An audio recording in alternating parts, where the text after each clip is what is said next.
உங்கள் வரிப்பணம் எங்கே போகிறது? உண்மையை அறியுங்கள்.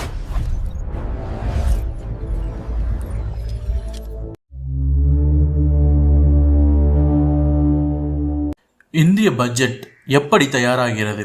உங்கள் வரிப்பணம் உண்மையில் எங்கே செல்கிறது? ஒவ்வொரு ஆண்டும் மத்திய அரசு பட்ஜெட்டை வெளியிடுகிறது.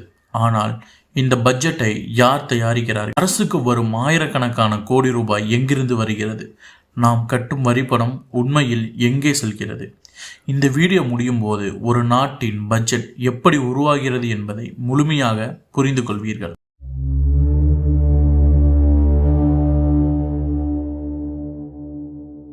யூனியன் பட்ஜெட் என்றால் என்ன? ஒரு குடும்பம் மாதத்திற்கு வரும் வருமானத்தையும் செலவையும் திட்டமிடுவது போல ஒரு நாடும் ஒரு வருடத்திற்கான வருமானம் மற்றும் செலவுகளை முன்கூட்டியே திட்டமிடுகிறது. அந்த திட்டம்தான் யூனியன் பட்ஜெட்.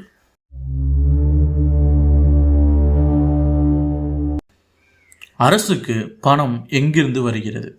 அரசுக்கு முக்கியமான பணம் வரும் வழிகள் GST, income tax, corporate tax, customer duty, அரசு நிறுவனங்களில் இருந்து வருமானம், கடன். இந்த பணம் தான் நாட்டை இயக்க பயன்படுகிறது. அந்த பணம் எங்கே செல்கிறது?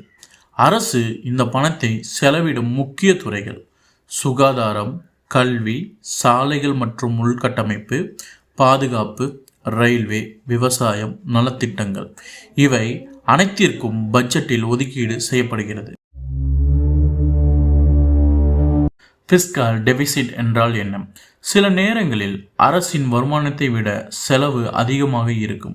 அப்போது அரசு கடன் வாங்க வேண்டிய நிலை ஏற்படும்.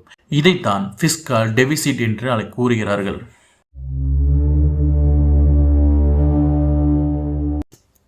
பட்ஜெட் உங்களை எப்படி பாதிக்கிறது? பட்ஜெட் முடிவுகளால் பொருட்களின் விலை மாறலாம், வரிகளின் மாற்றம் வரலாம், வேலை வாய்ப்புகள் உருவாகலாம், தொழில்களுக்கு புதிய சலுகை கிடைக்கலாம். அதனால் பட்ஜெட் என்பது அரசு மட்டும் சம்பந்தப்பட்ட விஷயம் அல்ல, ஒவ்வொரு குடிமகனின் வாழ்க்கையும் நேரடியாக பாதிக்கும் ஒன்று.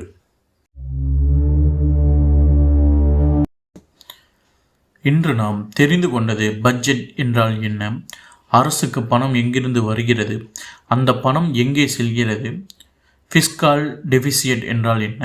அடுத்த எபிசோடில் ஆர்பிஐ இந்த பொருளாதாரத்தை எப்படி கட்டுப்படுத்துகிறது, ரிப்போ ரேட் உயர்ந்தால் உங்கள் இஎம்ஐ ஏன் அதிகரிக்கிறது, அதை மிகவும் எளிமையாக பார்ப்போம். நான் உங்கள் திலீப் குமார். இது clarity is key. Think clearly, learn deeply, grow daily.